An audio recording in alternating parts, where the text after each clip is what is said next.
Hello students, how are you? I hope all of you are fantastic. You are doing great in your life. So as we talked yesterday in our previous class that we will discuss about present continuous tense. So today we are here to discuss about present continuous tense. And what is present continuous tense? So present continuous tense is a tense that tells us about action that are happening at the moment of speaking और around the current time. That is meaning in Hindi वर्तमान में बोलते समय हो रही घटना के बारे में कौन से टेंस में बताता है? Present continuous tense. इसकी पहचान क्या है? वाक्य के अंत में रहा है, रही है, रहे हैं. Example, I am teaching English grammar. यहाँ पे जो आई है इसके साथ हमने एम का इस्तेमाल किया. प्रेजेंट कंटिन्यूअस टेंस में हम आई के साथ हमेशा एम का इस्तेमाल करते हैं. आई सब्जेक्ट है हमारा और हेल्पिंग वर्ब हमारी एम है. यहाँ पे वर्ब की फर्स्ट फॉर्म प्लस आईएनजी, यानी टीच के साथ हमने आईएनजी लगा दिया और यहाँ पे इंग्लिश ग्रामर अपना ऑब्जेक्ट हो गया. सेकंड एग्जांपल जैसे मैंने कहा students are listening my lecture, यानी कि आप मेरा लेक्चर सुन रहे हो. मैंने कहा कि students are listening my lecture, यानी कि मैं बोल रहा हूँ उस समय ये क्रिया चल रही है, आप मेरा लेक्चर सुन रहे हो. तो ये सेंटेंस हो गया students are listening my lecture. Students यहाँ पे प्लूरल है, जो स्टूडेंट है यहाँ पे प्लूरल है. और हम जानते हैं कि जब भी हमारा नाउन प्रोनाउन प्लूरल हो तो उसके साथ हम प्लूरल हेल्पिंग वर्ब का इस्तेमाल करेंगे. इसलिए जो ये आर जो है प्लूरल हेल्पिंग वर्ब, इसलिए हमने स्टूडेंट के साथ आर का इस्तेमाल किया. बाद में वर्ब के फर्स्ट फॉर्म प्लस आईएनजी और माय लेक्चर यहाँ पे अपना क्या हो गया? ऑब्जेक्ट हो गया. अब इसमें हेल्पिंग वर्ब कौन कौन सी है? हेल्पिंग वर्ब भी होती है जो मेन वर्ब के साथ में आती है. हेल्पिंग वर्ब अपनी हो सकती है इज हो गया, एम हो गया, आर हो गया. प्रेजेंट इंडेफिनिट टेंस में डू और डज, पास्ट में डिड, फ्यूचर में विल और शैल. और भी हेल्पिंग वर्ब है जैसे कि has, have, had, will be, shall be, will have been. तो ये सभी हेल्पिंग वर्ब है जो मेन वर्ब को असिस्ट करती है, यानी कि उसकी मदद करती है, उसके साथ में आती है. तो यहाँ पे अपनी हेल्पिंग वर्ब है इज, एम और आर. जो इज होता है जैसा कि हमने पढ़ा कि किसी भी वर्ब के लास्ट में एस आता है तो सिंगुलर होती है. तो इज के लास्ट में एस है तो सिंगुलर, तो इसके साथ third person singular noun pronoun यहाँ पे आ रहा है. ही, सी, इट और राम, ये थर्ड पर्सन सिंगुलर है. इसलिए हमने इसके साथ हम ही, सी, इट और राम कोई भी नेमिंग वर्ड का इस्तेमाल किया. एम के साथ हमेशा प्रेजेंट कंटिन्यूअस टेंस में एम आता है और आर के साथ हमेशा आर प्लूरल हेल्पिंग वर्ब है, इसलिए इसके साथ प्लूरल नाउन और प्रोनाउन आते हैं जैसे कि यू, वी और दे. यू जो होता है second person plural noun pronoun होता है, जो वी होता है फर्स्ट पर्सन प्लूरल होता है, दे होता है थर्ड पर्सन प्लूरल होता है. और पीपल ये वर्ड कुछ ऐसे होते हैं जो पहले से ही प्लूरल होता है, जैसे कि पीपल हो गया, चिल्ड्रन हो गया, ये ऑलरेडी प्लूरल है. तो इन वर्ड्स के साथ हम आर का इस्तेमाल करते हैं. अब अगर हम अफर्मेटिव सेंटेंस बनाना है तो हम कैसे बनाएंगे? अफर्मेटिव सेंटेंस में सबसे पहले क्या आता है? प्रेजेंट कंटिन्यूअस में सब्जेक्ट आ जाता है. सब्जेक्ट क्या होता है? किसी भी काम को करने वाला, यानी सब्जेक्ट होता है डूअर, यानी कि किसी काम को करने वाला डूअर करता, यानी जिसकी बात की जाती है. whom we are talking about, that are, यानी जिसके हम बात करते हैं जो सब करने वाला. जो ऑब्जेक्ट होता है वो थोड़ा रिसीवर होता है, जैसे कि हमने पिछली क्लास में बात की.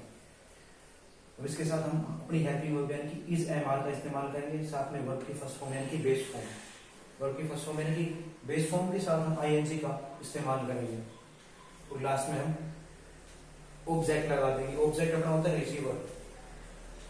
अब एग्जांपल अफर्मेटिव सेंटेंस में स्टूडेंट्स आर राइटिंग नोट्स, जैसे कि आप नोट्स लिख रहे हैं. मैंने कहा कि स्टूडेंट्स आर राइटिंग नोट्स, यानी कि अब मैं बोल रहा हूँ इस समय आप जो एक्शन कर रहे हो यानी कि आप नोट्स लिखने का काम कर रहे हो. तो यहाँ पे स्टूडेंट्स आर राइटिंग नोट्स. अब यहाँ पे स्टूडेंट्स यहाँ पे सब्जेक्ट हो गया, आर अपनी हेल्पिंग वर्ब है, वर्ब की first form plus ING, right के साथ हमने आईएनजी लगा दी. तो जो नोट्स है ये अपना ऑब्जेक्ट हो गया. Second sentence we are running in the ground, यानी कि हम मैदान में दौड़ रहे हैं, यानी कि at the time of speaking some students are running in the ground.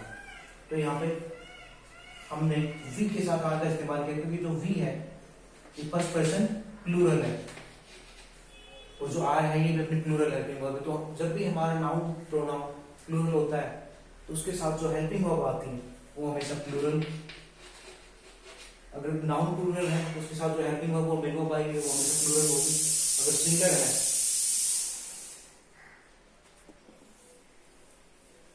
अगर सिंगुलर है तो उसके साथ हमेशा सिंगुलर हेल्पिंग वर्ब और मेन वर्ब आएंगे। अब यहाँ पे देखिए नेगेटिव सेंटेंस,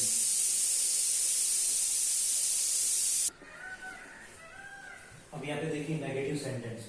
नेगेटिव सेंटेंस में सब्जेक्ट, जैसा कि हमने पहले बात की थी कि नेगेटिव सेंटेंस आता है हमेशा हेल्पिंग वर्ब के तुरंत बाद में नोट लग जाता है। यहाँ पे subject plus is am are अपनी हेल्पिंग वर्ब होगी, उसके बाद में नोट लगा दिया है। फिर वही अपनी बेस फॉर्म यानी कि वर्ब की फर्स्ट फॉर्म के साथ हमने आईएनजी लगाया, लास्ट में ऑब्जेक्ट। ऑब्जेक्ट यानी कि रिसीवर और सब्जेक्ट यानी कि डूअर।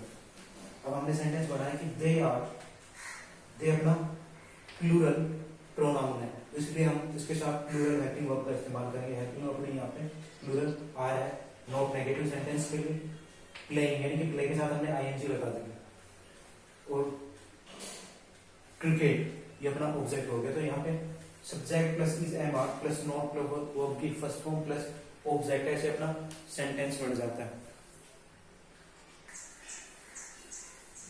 अब यहाँ पे इंटरोगेटिव सेंटेंस देखते हैं। इंटरोगेटिव सेंटेंस में जैसा कि हमने पहले बात की, सबसे पहले अपनी हेल्पिंग वर्ब आती है हमारी। यहाँ पे हेल्पिंग वर्ब इज एम और आर है, इसके साथ हम सी इट का इस्तेमाल करते हैं, एम के साथ आई का और आर के साथ प्लूरल नाउन प्रोनाउन का। तो यहाँ पे is am are plus subject plus verb की first form plus ING.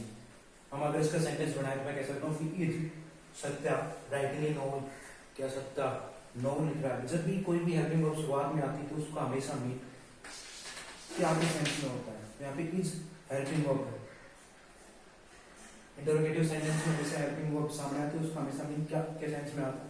Satya subject हो गया, writing V1 plus ING, a novel अपना ऑब्जेक्ट हो गया। Next sentence, are you climbing on tree, क्या तुम पर्वत पर पहाड़ पे चढ़ रहे हो, सॉरी ऑन ट्री, क्या तुम पेड़ पर चढ़ रहे हो। यहाँ पे आर हेल्पिंग वर्ब है, ये प्लूरल हेल्पिंग वर्ब है, इसलिए हमने प्लूरल प्रोनाउन यू का इस्तेमाल किया, प्लूरल नाउन प्रोनाउन का इस्तेमाल किया, फिर V1 plus ING with object. यहाँ पे एम आई लिसनिंग म्यूजिक, क्या मैं म्यूजिक सुन रहा हूँ। यहाँ पे एम हेल्पिंग वर्ब और आई के साथ हमेशा हम एम का इस्तेमाल करते हैं। लिसनिंग V1 प्लस आईएनजी और म्यूजिक अपना ऑब्जेक्ट हो गया। यहाँ पे इंटरोगेटिव नेगेटिव सेंटेंस देखते हैं। इंटरोगेटिव सेंटेंस में क्या होता है, सब्जेक्ट, सॉरी यहाँ पे मैंने लिखा नहीं, सब्जेक्ट के बाद में यहाँ पे नोट आ जाएगा। तो यहाँ पे is am are plus subject plus not plus V1 plus ING plus object. जैसे मैंने कहा कि एम हेल्पिंग वर्ब होगी, यहाँ पे ये सभी क्या है अपनी हेल्पिंग वर्ब है, is am are, I subject हो गया अपना, नोट नेगेटिव वर्ड हो गया, ड्रॉइंग यानी कि V1 प्लस आईएनजी और ऑब्जेक्ट, ऑब्जेक्ट अपना क्या हो गया यहाँ पे एक पेंटिंग। डब्ल्यूएच इंटरोगेटिव बनाए हम सेंटेंस, तो कैसे बनाएंगे, डब्ल्यूएच इंटरोगेटिव में हमें सिर्फ डब्ल्यूएच वर्ड आगे ले आना है। डब्ल्यूएच इंटरोगेटिव में भी, डब्ल्यूएच इंटरोगेटिव नेगेटिव में भी डब्ल्यूएच वर्ड सिर्फ आगे ले आना, सेम सेंटेंस वैसे। जैसे कि यहाँ पे डब्ल्यूएच वर्ड सामने आ गया, उसके बाद अपनी हेल्पिंग वर्ब यानी कि इज एम आर आ गई, उसके बाद में सब्जेक्ट आ गया, उसके बाद में वर्ड की first form plus ING, last में अपना ऑब्जेक्ट आ गया। इसमें मैंने कहा कि how is he playing cricket, वह हाउ यहाँ पे क्या है डब्ल्यूएच वर्ड है, इज यहाँ पे अपनी हेल्पिंग वर्ब है, ये सिंगुलर सब्जेक्ट है अपना, और प्लेइंग ये अपनी V1 प्लस आईएनजी, और क्रिकेट अपना क्या हो गया ऑब्जेक्ट हो गया। Now here are some words that we use in present continuous tense that are now, these days, present or at this moment. Example देखिए, we are attending an online seminar now, यानी कि हम online seminar attend कर रहे हैं। we अपना क्या है सब्जेक्ट है, प्लूरल है, इसलिए हमें प्लूरल हेल्पिंग वर्ब की आगे इस्तेमाल किया। अटेंडिंग यानी कि V1 plus ING, online seminar अपना क्या हो गया ऑब्जेक्ट हो गया, नाउन अपना नाउ भी हो गया, अपना वर्ड हो गया। I am studying for my exam, यानी कि इन दिनों में I am studying for my exams, यानी कि इन दिनों में अपने एग्जाम्स की तैयारी कर रहा हूँ। तो यहाँ पे आई एम स्टडीइंग यानी कि आई अपना सब्जेक्ट हो गया, एम हेल्पिंग वर्ब है, स्टडीइंग यानी कि V1 plus ING, for my exams ये अपना ऑब्जेक्ट हो गया, ये वर्ड हो गया जिसका हम प्रेजेंट कंटीन्यूअस टेंस में इस्तेमाल करते हैं। He participating in a fitness challenge 8%, तो यहाँ पे हमने 8% इस वर्ड का इस्तेमाल किया। He is participating in fitness challenge, यानी कि वर्तमान में फिटनेस चैलेंज में पार्टिसिपेट कर रहा है। यहाँ पे subject helping verb V1 plus ing in fitness challenge ये बना ऑब्जेक्ट और रिप्रेजेंटेटिव वर्ब हो गया। The kids are playing in the park at this moment, यानी कि बच्चे इस क्षण या फिर इसी क्षण, यानी कि at the moment of speaking children are playing in the park. The children, the kids subject are helping verb ये V1 प्ले और ing playing in the park object और एट दिस मोमेंट ये वर्ब हो गया। The company is launching a new product at present, यानी company अभी वर्तमान में एक न्यू प्रोडक्ट लॉन्च कर रही है। The company subject is helping verb launch V1 हो गया और ing इसमें हमने ऐड कर दिया। ए न्यू प्रोडक्ट अपना ऑब्जेक्ट हो गया और एट प्रेजेंट ये वर्ड हो गया जिसका हम प्रेजेंट कंटिन्यूस में इस्तेमाल करते हैं। स्टैटिक वर्ब्स, स्टैटिक वर्ब्स क्या होती हैं या फिर नॉन कंक्लूसिव वर्ब्स। स्टैटिक का मतलब स्थिर, यानी कि जो मूवेबल नहीं है, जो मूव नहीं कर सकता, यानी कि static verbs present continuous tense में हम स्टैटिक वर्ब्स का इस्तेमाल नहीं कर सकते क्योंकि मूवेबल नहीं है। क्योंकि हम किसी वर्ब कैसे कहते हैं यानी मूवेबल नहीं है, और जो अपना प्रेजेंट कंटिन्यूस टेंस होता है इसका मीनिंग होता है प्रोग्रेसिव टेंस, यानी कि जो प्रेजेंट कंटिन्यूस टेंस है इसका मीनिंग है कि प्रोग्रेसिव टेंस। इसको हम प्रोग्रेसिव टेंस भी बोलते हैं क्योंकि यहाँ पे कोई काम कंटिन्यू है, जारी है, यानी कि यहाँ पे प्रोग्रेस चल रही है। तो जो स्टैटिक वर्ब्स होती है इसका मीनिंग होता है कि स्थिर, यानी कि जो मूवेबल नहीं है। इसको हम नॉन कंक्लूसिव वर्ब्स भी कहते हैं। तो एक्सेप्शन ये कहता है कि हम यहाँ पे स्टैटिक वर्ब्स के साथ स्टैटिक वर्ब्स का हम प्रेजेंट कंटिन्यूस टेंस में इस्तेमाल नहीं कर सकते। यानी कि क्यों नहीं कर सकते? क्योंकि स्टैटिक वर्ब्स हमेशा सेम रहती है, यानी कि स्थिर रहती है। जैसे कि आपकी फीलिंग्स हो गए, आपके थॉट्स हमेशा स्थिर रहेंगे, मूव नहीं कर सकते, वो रन नहीं कर सकते।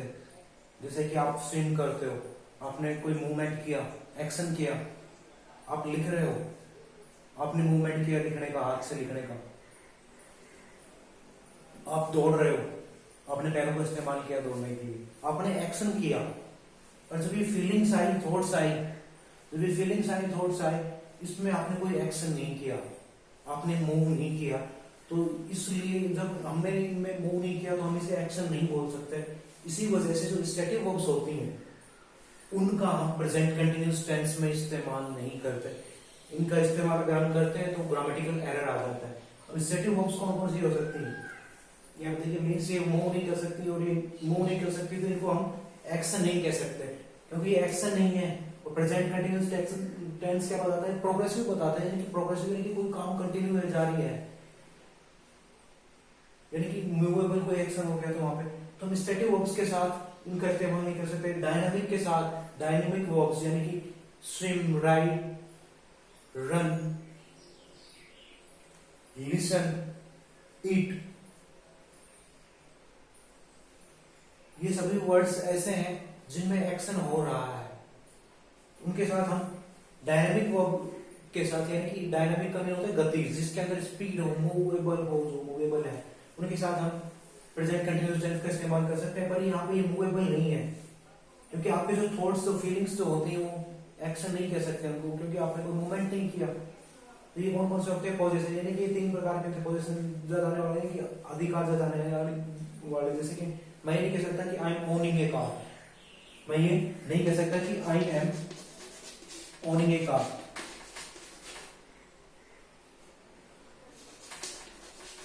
क्योंकि यहाँ पे ओन का मीनिंग यहाँ पे अधिकार जताना है।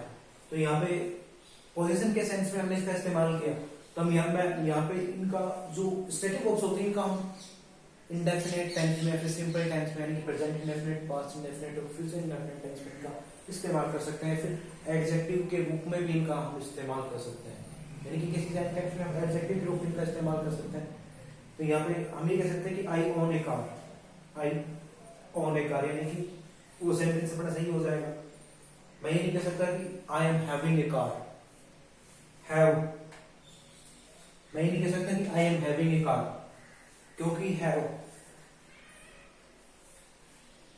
पोजीशन बताता है, अधिकार बताता है। यहाँ पे हमने कोई एक्शन नहीं किया, हमने अधिकार बताया कि चीज मेरी की स्टेट ऑफ माइंड हो गया है, मैंने अधिकार बताया, तो मैं ये नहीं कह सकता कि I am having a car, मैं ये कह सकता हूं कि आई हैव ए कार। मैं ये नहीं कह सकता आई एम नोइंग यू, मैं तुमको, मैं दैट इज मीन्स, ये मतलब यहाँ पे नो के साथ हम आई एन जी नहीं लगा सकते। I am thinking, we are supposing, we are hating, they are hating, यानी कि जो फीलिंग्स जो होती है, अपने इमोशंस होते हैं, वो मूव नहीं कर सकते। जो चीजें मूव नहीं कर सकती वो प्रोग्रेसिव टेंस में यानी कि प्रेजेंट कंटिन्यूअस टेंस में नहीं आ सकती, इसलिए हम इनका प्रेजेंट कंटिन्यूअस टेंस में इस्तेमाल नहीं कर सकते। बाकी जो डायनामिक वर्ब्स जो होती हैं जैसे कि राइट, लिसन, रन, कुक, ईट, थ्रो, ये सभी वर्ड्स ऐसे हैं जिनमें एक्शन हो रहे हैं, जो मूवेबल है। बाकी ये जो वर्ड है जिनके अंदर हम पोजीशन किसी के अधिकार जताते हैं, परसेप्शन की जहां पे बात हो जाती है, जहां पे फीलिंग्स, इमोशन हमारे आ जाते हैं, स्टेट ऑफ माइंड जहां पे आ जाता है, जो मूव नहीं कर सकता, जो एक्शन है ही नहीं, उनके साथ हम प्रेजेंट कंटिन्यूअस टेंस का इस्तेमाल नहीं कर सकते।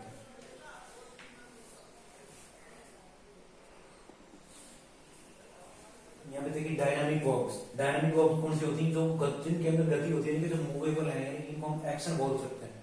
जैसे कि कौन सा होगी? ड्राइव करना एक्शन है, आप ड्राइव करते हो तो। साइकिलिंग एक्शन है, क्लाइंब मतलब चढ़ना एक्शन है, टॉक यानी कि बातें करना एक्शन है, जंप कूदना एक्शन है, डांस एक्शन है, कुक पकाना भी एक एक्शन है, राइड मतलब सवारी करना, चलाना, रीड पढ़ना भी एक्शन है, थ्रो फेंकना किसी चीज को एक्शन है, रेस मतलब दौड़ना भी एक एक्शन है, स्लाइडिंग भी एक एक्शन है, स्विम भी एक एक्शन है। तो हम सेंटेंस बना सकते हैं कि I am driving a car, मैं कार ड्राइव कर रहा हूं। Subject helping verb V1 plus ing, एक और ऑब्जेक्ट। दे आर टॉकिंग, वे बातें कर रहे हैं। Plural noun pronoun, plural helping verb are. Childrens are dancing, यानी कि बच्चे डांस कर रहे हैं। Subject helping verb V1 plus ing, सीधा सब्जेक्ट हो गया, is cooking, is helping verb और cooking V1 plus ing। Okay guys, और हमारी प्रेजेंट कंटिन्यूअस टेंस की क्लास यहीं पे समाप्त होती है। हम अगली क्लास में नेक्स्ट सेशन में मिलेंगे। Have a nice day, have a wonderful day.